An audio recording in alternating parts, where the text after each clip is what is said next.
বাঙালিদের তো 12 মাসে 13 পার্বণ, তো সেরকমটাই আজকেও ছিল একটা রিচুয়াল।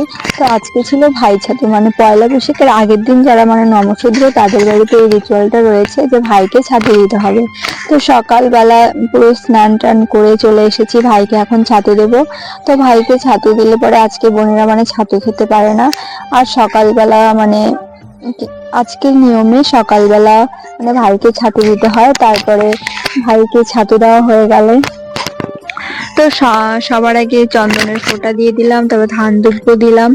তারপরে এখন ভাইকে খেতে দেব, মানে ছাতু দেওয়ার পরে ভাইকে খেতে দেব মুড়ি, তারপরে দই, খই, চিড়ে, এইসব গুড়, মানে এইসব দিয়ে মানে সকালবেলা খেতে দিতে হয়। তো এটাই ছিল আমাদের মধ্যে, মানে এই রিচুয়ালটা ছিল আজকের দিনে আর কি, পয়লা বৈশাখের আগের দিন। আর কার কার বাড়িতে এই নিয়মটি রয়েছে অবশ্যই তোমরা কমেন্টে জানিও।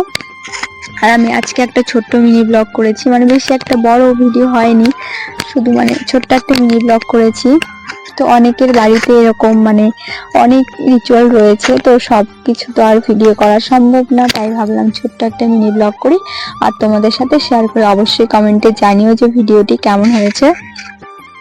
আর কালকে তো পয়লা বৈশাখ, সবাইকে অগ্রিম শুভ নববর্ষ, সবাইকে জানাই শুভ নববর্ষের অনেক অনেক শুভেচ্ছা। তো তোমরা সবাই কমেন্টে জানিও যে ভিডিওটি